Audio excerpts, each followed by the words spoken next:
Howdy, and welcome to episode 42 of the Back of the End Zone podcast. I'm Josh Reisig here with Brian Koleski.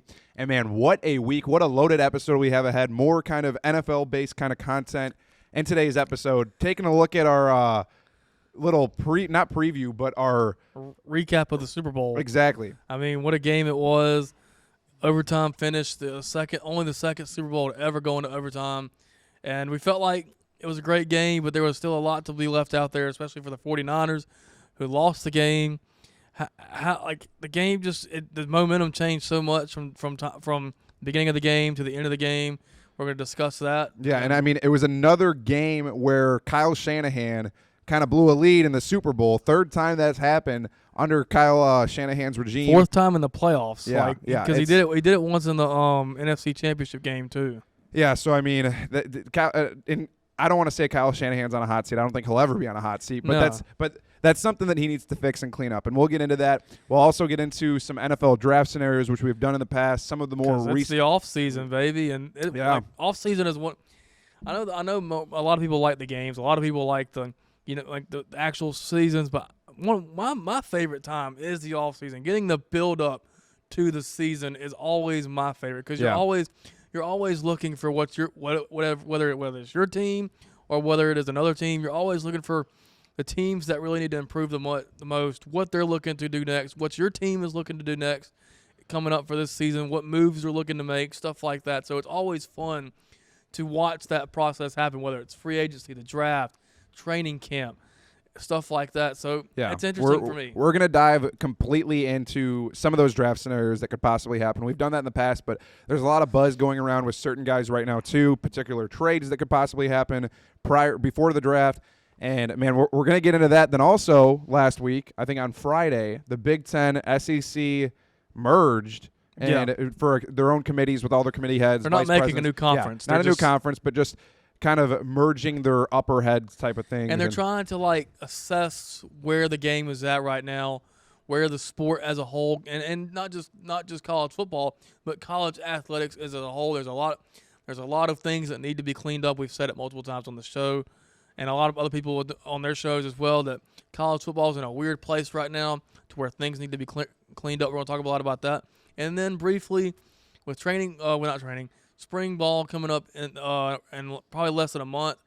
You have some quarterback battles going down in college football, other stuff, position battles, first-year head coaches, stuff like that. So we're gonna dive briefly into a little bit of what we're looking for coming up in spring ball. Yeah, no, 100%. But can't wait to dive into the Super Bowl, not Senior Bowl. Senior Bowl was last week. Super Bowl recap, and let's get right into it, Bryant. Let's get it.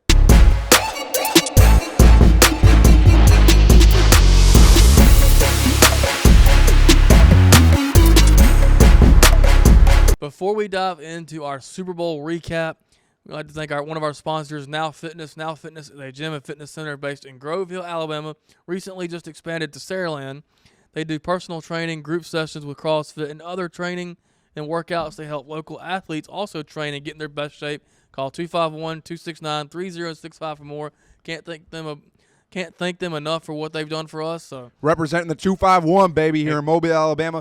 And there was also a few players repping the 251 in this year's Super Bowl. One of them didn't play. Yeah, but specifically there was Neil Farrell for the Chiefs. There was Kadarius Toney. A few other. Yeah, obviously Kadarius Toney didn't play. There's lots of talk about that. Kadarius Toney's a whole different deal, man. Yeah, but speaking of Kadarius Toney and speaking of receivers in the Super Bowl, to me, one thing I want to start off just straight out the bat was there was not necessarily lackluster performances in this year's Super Bowl, but there was a lot of guys that you expected to perform that didn't do anything. And I think that's compliments to the defense in some ways, but one player in particular, not necessarily a receiver, but George Kittle. I think we all expected to see a lot out of George Kittle. He finished with 2 receptions for 4 yards. And I think that's one of the reasons, and obviously there's a lot of things that led up to that. People could say whatever they want about missed calls. There's missed calls on both sides. Obviously, I think Nick Bosa was held quite a bit throughout the game, which was a determining factor. But specifically receiving-wise, on the Niners, the only person who really stood out was Christian McCaffrey. He rushed for 80 yards, received for 80 yards. But he also had a fumble, too. He did have a fumble. So that's another thing that we can get into as well. So the thing for me is no knock on Patrick Mahomes. He had a great performance in the Super Bowl, especially towards the end. In the second half, they cleaned things up on offense. They were able to give their guys a chance late in the game and then force overtime and then win it in overtime. But to me, what stood out, and being a Broncos fan, and watching Super Bowl 50 and what won Super Bowl 50 for Denver, it was never Peyton Manning. It was that Broncos defense with Von Miller, DeMarcus Ware. The big storyline is the defense for Kansas City. They were lights out. They've been lights out all season, even when the offense was not doing its job mid-season, when they were kind of going through that mid-season crisis, and you didn't know, where Kansas City was at. And then in the playoffs, they've been exceptionally, like I put this Chiefs defense up there with some of the better Super Bowl defenses, like the 2015 Broncos defense, like the Legion of Boom Seahawks, like the '85 Bears, the Rams defense, this Kansas City defense came to play. I personally think Chris Jones should have been Super Bowl MVP. Yeah, he was so disruptive on the offensive in the 49ers offensive line, like in the biggest moments and especially on third downs. He did not. He had hella quarterback pressures, man. He was there, left and right. And Brock Purdy on some of those biggest throws. Guess who was in his face? Either George Karlaftis or Chris Jones. And that's just the way I feel about it. Kansas City defense is the reason they won that Super Bowl. It wasn't the offense. While the offense did do its job, defense was spectacular. Yeah, and defense was also lights out on both sides. Yes. I mean, both sides of the ball looking at it too. You got to think the 49ers defense was able to sack Patrick Mahomes 3 total times, and none of those sacks were from Nick Bosa. Nick Bosa had quite a few quarterback pressures. 2 of them were from Chase Young. Yeah, exactly. And it's like, it also goes to show the 49ers do have a stellar defensive line and a great pass rush they have all year. And for me, it's just like, it's so – this game was very defensive. But towards the end, obviously, the Chiefs pulled away, goes into overtime.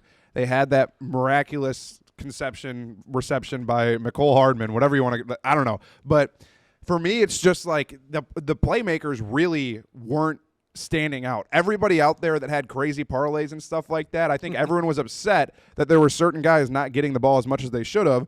But that just goes to show how good the defense also was. And yes, one thing that what talking about the 49ers defense, where the game really started to change for me is when Dre Greenlaw got hurt. Yep. Because he got hurt, he was jumping up right before he was about to go back on the field, and then it was a freak injury.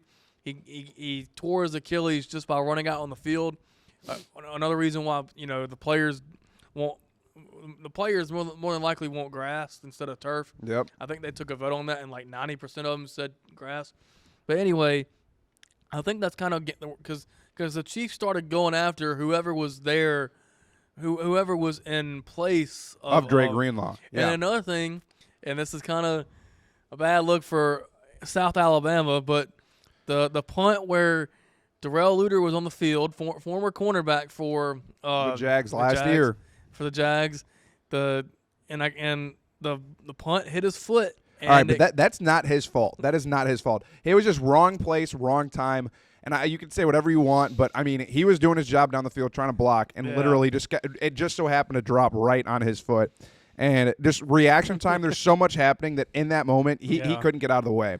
And very unfortunate, but I mean, it is what it is, man. It happened. Yeah, and so but I enjoyed this game. I mean, like some people, I enjoy a rather defensive game like the Patriots Rams Super Bowl back in like 2019 or 2018 when it was like 13-3. I enjoyed that Super Bowl because it was I like more defensive games sometimes.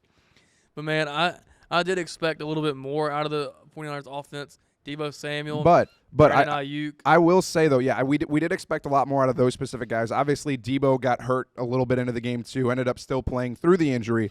But one player that I think really performed too, obviously, was Brock Purdy. And people can say whatever they want about him. They can say that he's got all the weapons in the world, but dude still performed. He did. He went out to the biggest stage. Has been hated a lot this year because people are always saying, he does have all the weapons in the world. Most quarterbacks probably could succeed in his shoes. But He did perform. He did perform. He did a great job. Obviously, he could have done better. Could have fed it to some other guys. Jawan Jennings had a decent game. That's all I got to say. But Jawan Jennings would have won the Super Bowl MVP. Oh, easily. Yeah, easily. 100%. Like who would have had that on their parlay? Like Yeah, Jawan literally. Jennings. People were saying, too, who would have had Jawan Jennings' first touchdown pass? Like, literally, that would have been like a $1 bet probably would have won you like couple grand at least. Yeah. But, no, it was definitely a crazy game. But it's just like, it's so one thing the Niners did do well was shutting down Isaiah Pacheco. I will say that. Obviously, the Niners were running all day, and Kansas City really couldn't get much rushing for them other than Patrick Mahomes' little scrambles that he kept getting. Yeah. But well, going to Patrick Mahomes, man, as a Broncos fan, it frustrates me seeing this guy twice a year and seeing and one thing that like I tweeted about after the game was John Elway having to take the Super Bowl trophy up to the Kansas City Chiefs. Of course, John Elway was probably the best quarterback of the Broncos history. So having to watch him take this, I don't know. It's just, but man, the dude, like, you can't argue his greatness. And will he reach Brady as far as Super Bowls? Who knows? Super Bowls usually are hard to win, but he now has Mahomes right now. He's on track to be up there. I don't want to say that he's going to be the GOAT. I don't think he is yet. I think he is on track to potentially beat out Brady. It pains me to say that, but it's the same situation. We were talking about this in our group chat too. Like years ago when Brady was still on the Pats, everybody hated Brady in the Pats, and that's exactly how it is right now with Mahomes. And then right when it got to the end of Brady's career, everyone's like, no, Brady is the GOAT. It's a little bit different though when it's a division rival. Yeah. Like if for you've had the experience. Aaron Rodgers Brett and Favre. yep. So, but for me, this is like the first time experiencing this much greatness on one of your rival teams, and so it frustrates me. But like I said, I respect the hell out of him. He will always, he's in the biggest moments. That's where he's at his best, and that's where you want to be one of the greatest athletes of all time. In my opinion, that's where you need to show your greatness. The greatest athletes of all time, whether it's Michael Jordan, whether it's LeBron James, whether it's Kobe, or whether it was Serena Williams or Tiger Woods, when they were at or Tom Brady, or go to baseball, Derek Jeter, when they were at their best when it mattered, and that's the biggest thing for me is when it matters. How do you perform? And so Patrick Mahomes, he's done that, man. In the biggest moments, he has shined, and it's painful to watch as a Broncos fan. But you cannot deny his great. And you can't deny that the Chiefs are a dynasty now, and literally it sucks to know that every year now, though, that like they're going to be on top of the AFC. It's going to happen. Like they proved it already 2 years ago when they lost Tyreek Hill. Tyreek Hill signed with the Dolphins. Everyone was like, "Oh, here goes Kansas City. They're not going to be great without Tyreek Hill." What do? They win back-to-back Super Bowls without him. And I think regardless of who you put on that team, offensively, defensively, they're going to shine because Patrick Mahomes is leading that team. Number 15, he does it the right way. People might say he sounds like Kermit the Frog, or his family might be rather annoying, but man, you just can't deny it. It's unbelievable that we're watching that. We've had the privilege of watching Brady and Peyton Manning. What we perceive as the GOAT in Tom Brady to potentially going from him to possibly the next GOAT. Usually there's some time in between. Yep. When GOATs take, when a GOAT, it's taken somebody over, like nobody in baseball has really been able to touch No, but Babe Ruth. The thing is too, we also talked about this previously. The fact that Mahomes is doing all of this with all of the off-field distractions that he's had this year. He's 28. He has all this crap with people hating on his wife, with his brother and those allegations from about a year ago. His dad getting another DUI. There's so much outside Travis noise. Kelce and Taylor Swift stuff. So much outside noise of hate from all these different people, and all he's continued to do is be his best, be at his best, and perform. He could possibly go down as one of the greatest athletes of all time. Oh, maybe not just in football, but maybe of all time, because it's just and like I said, it's painful to watch. I want to dislike the guy because he's a Kansas City Chief, but sometimes sometimes you got to tip your cap and say, good job. The hell with it. He's one of the greatest to ever play. No, he is. So. He is. But speaking of Mahomes and all of his greatness, now we look at the other quarterback on the other side of there. Will Brock Purdy ever be back in a Super Bowl? Yes, I think so. The 49ers aren't going anywhere just because they came 3 points shy of. Well, they really came like 10 seconds because if you remember, there was like 10 seconds left on the clock before they got that last playoff. Yep. They were like 10 seconds shy of winning a Super Bowl. Probably the closest Shanahan's ever been to winning a Super Bowl. I was shocked that the Chiefs didn't call a timeout and let the clock run. Because they were going for the win. Yeah, I know. I was just shocked because I was like, holy crap. I was like, all right. Well, if they hadn't completed it, I think there was like 3 Yeah, seconds left. they would have had a little bit bit of time. They'd have had one more play to either kick a field goal or try and score the TD anyway. I think they were going to try and score the touchdown anyway. So, but anyway, like you said, Brock Purdy, the Niners, they're going to be around to stay. That defense isn't going anywhere. The fact that they have Brock Purdy on the deal that they have him, the rookie contract, not only just the rookie contract, but the fact that he was Mr. Irrelevant. Yeah, very bottom of the totem pole. That helps 49ers. Whether or not there's been some questions about whether Ayuk will stay on the team, whatever free agents and stuff they got coming up. They're going to be around, and they always will be. They always will be. I mean, you look at what they're able to do with that roster. There's so many role players on there that are so good and competitive. It's same with the Chiefs. Guys that go on that team are going to be great. It doesn't matter where you're drafted, who you're at. Like they just got to figure out how to get over that hump, man. It's like to me, I compare the 49ers and Kyle Shanahan to Kirby Smart in his early years at Georgia. Before he won the national title in 2021, there was always something Kirby couldn't get over. Like whether it was to Alabama or whether it was to another team, he never get over that hump to winning the big game. Well, then finally he won the big game, and Andy Reid was the same way when he was in Philadelphia, and then his early years in the Chiefs where he had Alex Smith and Jamal Charles and those pretty good teams that you could argue. They were in the playoffs just almost every year before they drafted Mahomes, but they could never make it to the bigger stage. But then once you win it, it's a lot easier to do it again. Yeah, and you can almost say it's a similar situation with Ryan Day, too. Ryan Day's been in the playoff. He's had those opportunities. He's been to a national title. He's had those opportunities and just fell short. So, I mean, you can make that argument about a lot of coaches. But, yeah, no, it is exactly true with Shanahan, and he needs to break that hump. And we'll see if he can do it next year or the year after or in sooner years. But I think next year, if it comes to a chance where maybe they get to the Super Bowl again and they lose again, there's got to be some sort of reevaluation on what they need to do to break past that barrier. Speaking of reevaluations, though, NFL draft's coming up in 2 months. Yeah. Dude, well, you got to put me on the spot like this, dude, man. We've talked about this before, man, but going into the draft, I think right now, I think the Bears keep the number 1 overall pick. I think so, too. The thing with me, thing it is to me, and it's nothing on Justin Fields. No indictment on Justin Fields. But now you've had him for, 3 years now? Yep. It's coming up to where you're going to have to decide whether or not you want to pay him. Whether it's, it's not going to be top market salary, but a decent amount of money, you're going to have to, sacrifice some of your cap space to pay Justin Fields, whether he improves or not.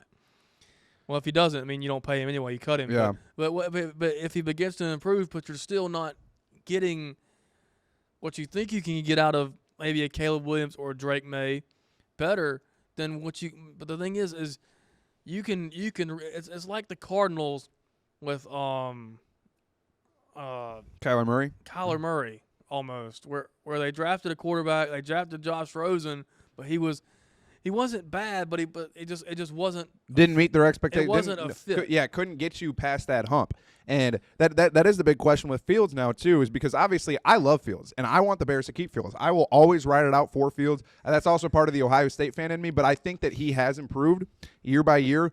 But also this new regime in Chicago, they don't want to have their butts get fired because of the fact that Fields may underperform when they have the chance to go and get a Caleb Williams and restart.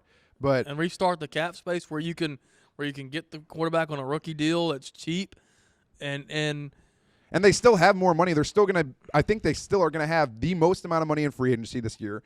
They also have the 9th pick, so it's like you have two first-round draft picks. You could package that ninth pick and like trade back or just trade away for maybe like a big piece. Like say if Stephon Diggs comes on the market. Yeah, I mean you could. Now, is Stephon Diggs still worth a first-round pick? You could argue that, but say he is, you could package that first-round pick, or say like a Devontae Adams.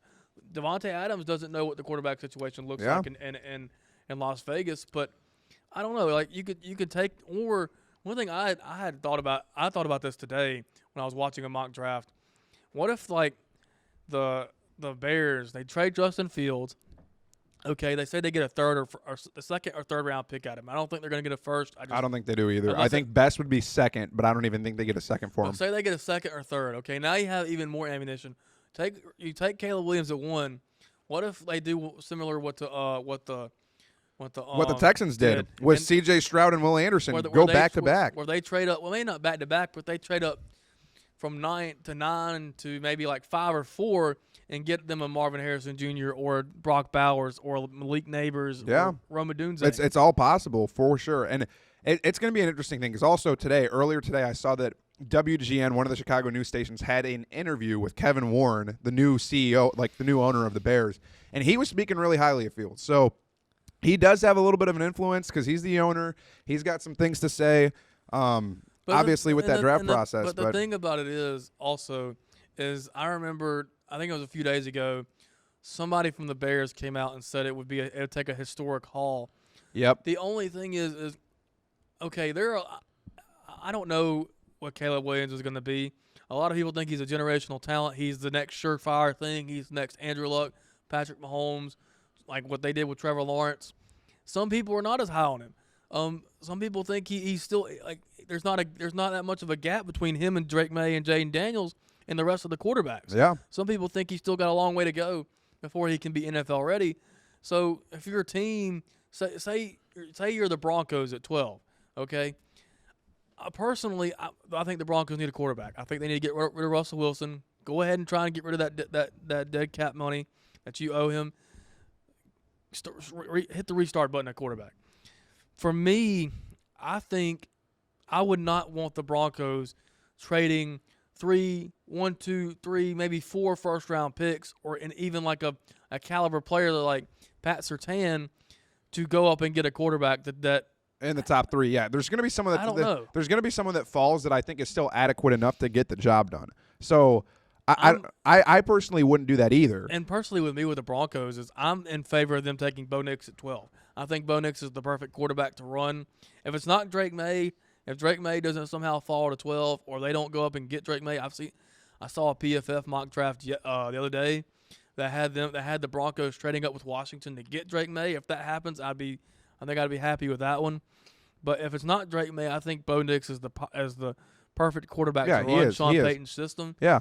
And so you never know. So I mean, my question though is pending what happens. Who do you think the Patriots take at 3? Do you think they go quarterback? Because I think they might, but it depends. Like I think I don't think you have to. I don't think you have to. You have Mac Jones who's still on his rookie deal. Well, Mac Jones he had a great rookie year. He finished second in rookie of the year voting behind I can't remember who he finished behind.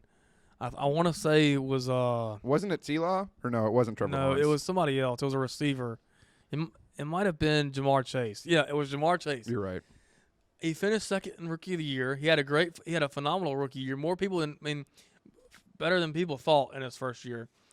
But then they hire Matt Patricia and Joe Judge, defensive coaches as co-offensive coordinators and quarterbacks coach.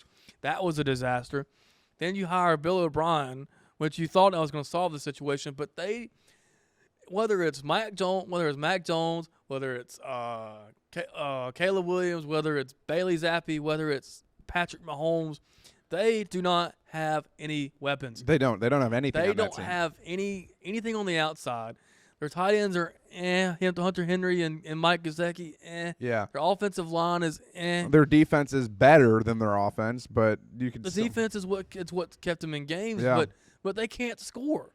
Yep. So I mean, it won't matter if you don't get them some weapons. So if I were the Patriots, I'd take Marvin Harrison Jr. or a receiver. I would try to give Bailey Zappi or give them an opportunity, yeah. Especially with and I think Marvin Harrison Jr. is more generational than a lot of these quarterbacks are. Or maybe I've seen stuff where potentially the Vikings could be in play for a quarterback, and whether or not they keep Kirk Cousins, they could trade Justin Jefferson to New England and for that number 3 overall pick and select their guy. I don't know if they would do that. I mean, they do have Jordan Addison, who stood out this year like crazy. Like if they didn't want to sign, because Justin Jefferson's going to reset the market at receiver. Yeah. I mean, there's no doubt. There's no no ifs, ands, or buts about it. Exactly. You took the words out of my mouth. I mean, I was struggling to say it, but no, but no.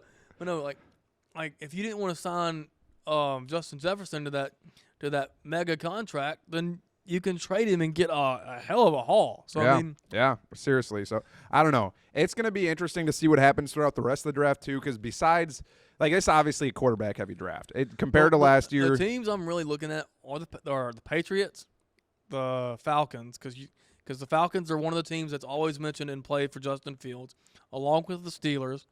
I've seen where Mike Tomlin came out and said he's a big fan of Justin Fields. Then I'm also looking at the Broncos, of course, because that's my team. I'm also looking at the Raiders, because they're in an interesting spot. They're in an interesting spot as well.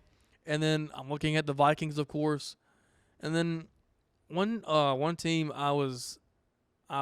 you wouldn't think, because they have a quarterback on a somewhat long-term deal, the Seahawks. Yeah. Because we were talking about it in our group chat. You know, Seahawks could be in play for, say, a Michael Penix Jr. or if you think J.J. McCarthy is a late first round guy, then I don't know about that, but yeah, that could happen.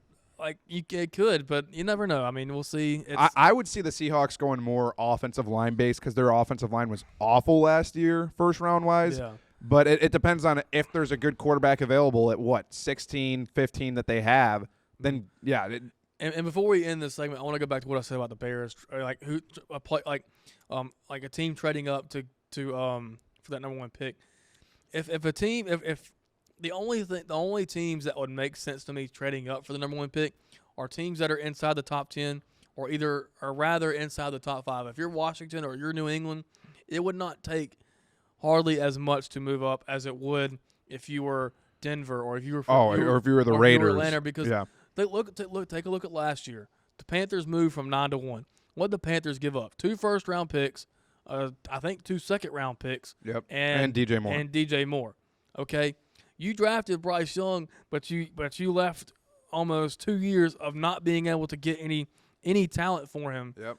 And so now where are the Panthers? They fired their coach after 10 games, and their owner is an impatient prick who doesn't realize what he had done.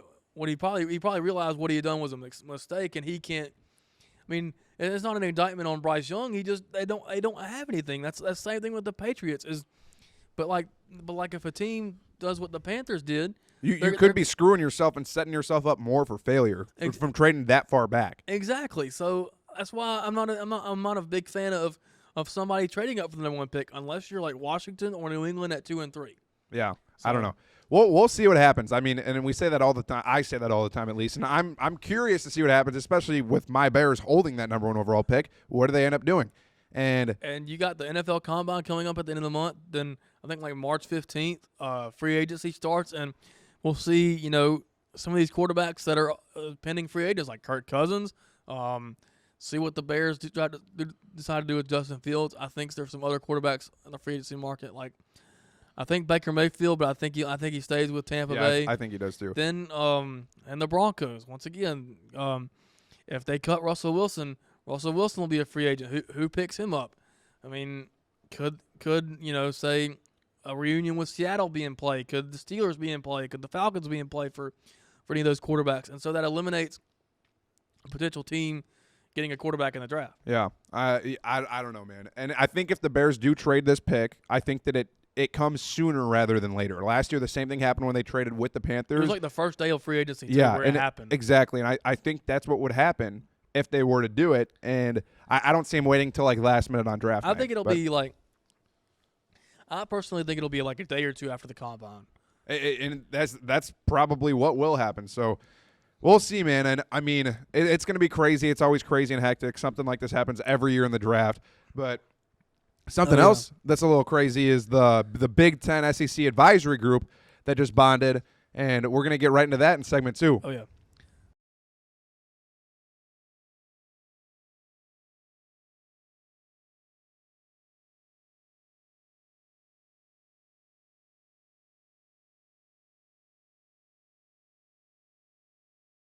All right, before we dive into segment 2 and a little bit on the Big Ten and the SEC Advisory Committee just joining together, we would like to thank our one sponsor, 251 Pool Works, family-owned and operated. 251 Pool Works offers pool cleaning, maintenance, and repair. They serve the greater Mobile, Baldwin County, and Pensacola areas, and if you're needing any monthly pool cleaning, service, and or repair, give them a call at 251-978-7736 for the Pool Works. Can't thank them enough for just all that they do for us for their pool cleaning. And speaking of pools, there's this new pool kind of alliance between the SEC and Big Ten joining together for this little advisory group that they're doing because of recent court decisions, pending litigation. This is big. Yeah, it's huge for not just college football, but college athletics in general, because they're really like the whole role is for them to kind of take a step back and like look at college athletics, college football as a whole, look at where things need to be fixed, where things need to be improved. And really, like, a lot of people think, this is the first step of the power conferences really kind of, or like college football even as a whole, is kind of segmenting its way, like parting ways with the NCAA, because we all know the NCAA is very selective, a joke. They hold no power anymore. It's really just a power struggle between what little power the NCAA has, and then these power conferences like the SEC, the Big Ten, and the other conferences. So I mean, it's really just.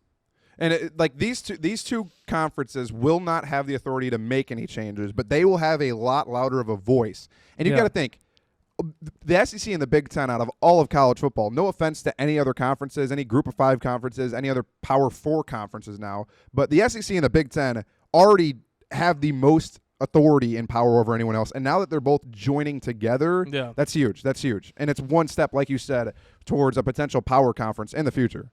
Yeah, and so, like, I don't know, man. It's just a lot of things need to be cleaned up. Like, when we've said it multiple times, the transfer window's got to be cleaned up. The overall calendar of college football. I just don't think you can have signing day, the first transfer portal window after the season, and bowl prep and college football playoff prep, and like in the postseason, all jumbled together. I think that's like the first issue they need to sort out. The other issue they need to sort out is NIL. They need to see if they're gonna make these players employees or not. Whether or not you have to start having a collective bargaining agreement or start doing revenue sharing. I mean, revenue sharing is something that a lot of coaches have talked about. Chip Kelly, Jim Harbaugh. I think Nick Saban has talked about it a time or two. I think Dabo Swinney has touched on it. I think a lot of coaches have really touched on that issue as well because the players are what make college football and college athletics. So the players should be able to get a piece of that pie out of the billions and billions of dollars that these media rights deals make. Yeah. I mean, I think I saw something where the SEC alone made like close to $1 billion of the season, and then of course like each school got like 70 to 80 million each. I mean, the players should be able to get a piece of that, whether it's in like a small bit or just like maybe say 100,000 per player. I mean, there's going to be something's going to happen, something's going to change, obviously, with all of this.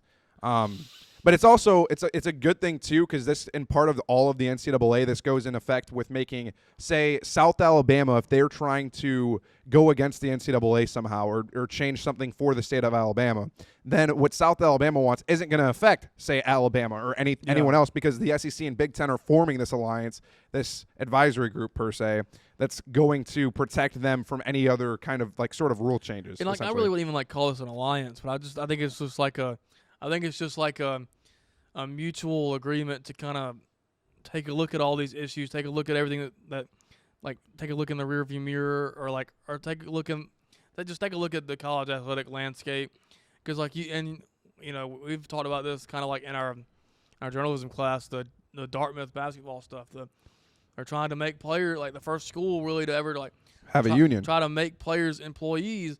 And I think Northwestern tried that and they got denied, but the Ivy League schools kind of are a little bit different than the normal schools, but they're trying to make players employees, and I think that's the road we're headed down. Yeah. This is every year. I mean, within the past couple of months, within the past year and a half, 2 years, with NIL, with all of the changing, stuff has continued to change. There's been a continued shift in college football, and we're only going to see things continue to change as we move forward. Obviously, that's all that happens. But with this is one, I keep saying, one step forward. And it starts the question of, like, a lot of people have been asking since Saban retired, and you think a lot of these some big time coaches could be looking to move to the NFL or just kind of, hang it up a little bit early because of all this stuff that's kind of spiraling out of control. I mean, the Tennessee stuff, it's kind of a joke because you didn't really hammer them first, like the NCAA. You didn't really hammer them all that much the first time. You gave them a slap on the wrist. Well, they do it again. Yeah. And they're going to fight you on it. And Tennessee's probably going to win because there are no rules and there are no set rules and regulations on NIL. Yeah, and the NCAA seems to pick and choose who they want to punish. What happens? That is part of the reason why I think Harbaugh left for the NFL because he was tired of all the BS that the NCAA was throwing at him, and it was picking and choosing. And so, this is going to help protect these universities, help litigate what's going on, what the NCAA may try and throw at them. And you know what I'm saying?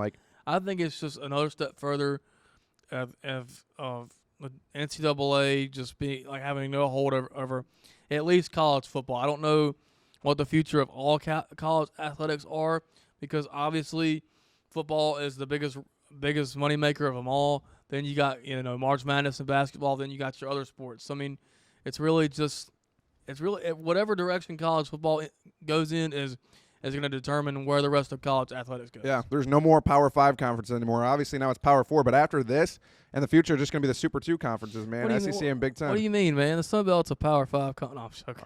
Wow, I thought you were about to say something about the Pac-12. I'm like, the Pac-2? No, I'm making a case for the Sun Belt. Hey, there's going to be the Super 2 before you know it, just Big Ten, SEC, and I know you know that's going to happen. Just wait. It could be a deal where say, and this has been advocated for years, is the Power 5 and the Group of 5 splitting up and having the Group of 5 having their own playoff, their own championship, and then Power 5 doing the same thing, playing each other. But you could still play Group of 5 teams because a lot of these Group of 5 teams, their biggest money makers are playing the bigger Power schools. 5 schools, yeah. And so you can still have that, maybe play one a season or two a season.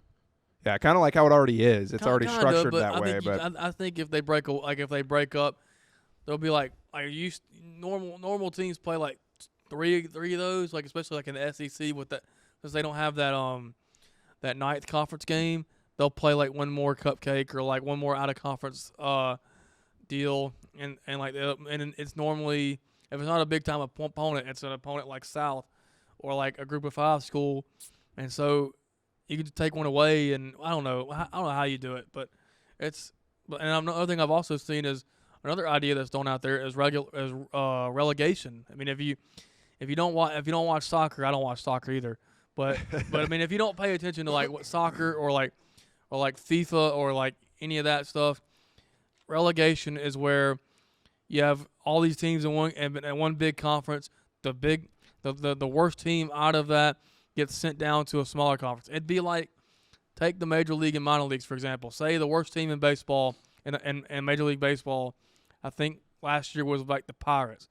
Okay, they get bumped down to the minor leagues, kind of like a player does, and then the best minor league team in AAA gets bumped up to the major leagues. Yeah. So it surely could happen too. That's so something that's definitely been thrown out there. So.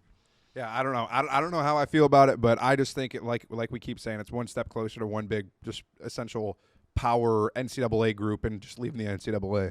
But yeah, it's definitely going to be interesting. This is definitely one step, and this is definitely a step in hopefully the right direction for college sports and college athletics. But we'll see. It's tough to really to make a decision now because there hasn't been too much that's happened other than them making this. Other than making the announcement, and you still got some stuff going on in the ACC with Florida State, whether or not they're going to stay or they're going to leave. And then I don't know, man. It's a weird world, but yet we're still looking forward to to spring ball. Still looking to the upcoming season. And talking about spring ball, we're going to talk a little bit about what we're looking for, quarterback battles. And the first quarterback battle I want to get into is one right here in the state. It's not Alabama's because I think Jalen Milroe has that spot. It's his job to lose. But I'm gonna go to the Plains and say I think the biggest quarterback competition is in the SEC, and it's Auburn. I think with what you see with the receivers that they're bringing in, the recruiting class they had, more now than ever does Hugh Freeze need to have a little bit more success than he did last year. 6-7, horrible loss to Maryland in a bowl game. Peyton Thorne's not it. I'm sorry, Yeah, Auburn fans. He's not. But you still got other guys in that room that have been talked about a lot that are potentially talented. You got Hank Brown. You got Holden Grenier. I can't say his last name. And then you bring in Walker White, who was arguably a top 10 quarterback in the class of this cycle in 2024. He performed really well in the All-American game. He kind of reminds a lot of people about Will Levis, big arm, big athlete. And you got these receivers too, Cam Coleman, Perry Thompson, probably the best receiver class as a whole out of all the schools in 2024. And so now more than ever, Hugh Freeze needs to have some success at that position. Yeah, and there's another big quarterback battle now in the Big Ten, which could be bigger than that. You've got Dan Lanning having Dante Moore and Dylan Gabriel, two transfer quarterbacks. I think Dylan Gabriel wins that battle, but it's iffy because you got to look. Dante Moore is a little younger. Obviously, he started all last year too. I mean, they both did. And Dylan Gabriel had a solid year. He won the Red River Shootout, but Dante Moore was all right too. He was solid dual threat quarterback, and it's like it'll be very intriguing to see what comes out of that situation because Oregon's going to bounce right back in the Big Ten for their first year in there, and I'm curious to see how that position battle plays out. I am too, and I think Dylan Gabriel wins it too. But like you said, after hearing what you said about Dante Moore being young, but still, I think maybe it's a little bit more of a step back year for Dante Moore. Learn the system at Oregon, learn the Big Ten, and see what Dylan Gabriel can do now. If Dylan Gabriel starts struggling, okay, that's when you have, Dante Moore there ready, who's all has a year under his belt and has played some games and has some experience. Another, and then I'm taking something to your team. I'm looking to see who steps up at receiver for Ohio State. You lose Marvin Harrison Jr. Emeka Egbuka is coming back. He's clearly wide receiver one, but then you got to look. I think Brandon Innes steps up. He'll be in his sophomore year. I think Jeremiah Smith does see a lot of playing time. You lose Julian Fleming, who was thought to be the next guy up in that receiver room. Emeka Egbuka, he didn't. I think he was. I don't know. I think he was banged up last year. He was, and he just didn't have the season to complement Marvin Harrison Jr. like people thought. No, he definitely didn't. I think his target share was also a lot lower, too, because of Marvin Harrison Jr., which makes sense. But I think he definitely steps up next year. Like I said, Brandon Innes, there's a couple other guys in that room. Carnell Tate's another big name. He'll be in his sophomore year. He's going to step up. He'll be getting lots of playing time. Then there's other guys, too, that I don't know. There's just the receiver room is so loaded where it's very questionable. But the big thing too, speaking of Ohio State, they now have Chip Kelly, no more Bill O'Brien, and that's huge. That's a huge upgrade for that off. Obviously, I was debating about it, but it's crazy too that now we're in this world where Chip Kelly was going to be a Big Ten head coach this year, left his Big Ten head coaching job for an offensive coordinator position at Ohio State. That is wild, and because you see Bill O'Brien leave the offensive coordinator job at Ohio State after being there for 2 weeks. The amount of time that Aaron Rodgers has played for the Jets, it almost seeming like just that's my comparison to it. Anyway, for a Boston College job, which I think it's more family related issues than it is anything from a football standpoint. Yeah, he's got a lot of ties in Boston. I think that's why he ultimately left for that job, but. It doesn't compare to the offensive coordinator job at Ohio State. I'm sorry, Boston College. You probably agree with me. But anyway, speaking of receiver rooms, Alabama's is one to watch because you lose Isaiah Bond, you lose Jermaine Burton to the draft, you lose Isaiah Bond to Texas. So your top two pass catchers are gone. Okay, now you got some guys that need to step up. Kobe Prentice, Kendrick Law. Jalen Hale, who's a sophomore. Then you got this kid from Saraland coming in who's been talked about for the last several months because the whole state of Alabama, Auburn and Alabama fans have been fighting over this kid for forever, it seems like. And he finally signs with the Tide. He makes a recommitment after decommitting the day of Saban's retirement. He loves what he sees in DeBoer's offense. I think the kid has a chance to start day one, even as a 17-year-old. He's that talented. I would agree. He's one of the best players in high school football history in the state of Alabama. Back-to-back Gatorade Player of the Year in the state of Alabama. First ever back-to-back Mr. Football winner in the state of Alabama. The kid is special. People compare him to Julio in a sense where he's not Julio Jones physically. He's a different type of receiver than Julio was, but that kind of starter fluid in DeBoer's tenure at Alabama the same way Julio was for Saban. Yeah. And when he started at Alabama, so I'm looking forward to that receiver room, and also. I was just going to say another receiver room. I don't know if you were going to bounce over to this, but another huge receiver room is Ole Miss this year. Yeah. Ole Miss, they obviously got – They bring back Trey Harris. Yeah, they bring back Trey Harris. They get Antoine Wells from South Carolina, who is one of the better receiver prospects. And they also still have Jordan Watkins returning.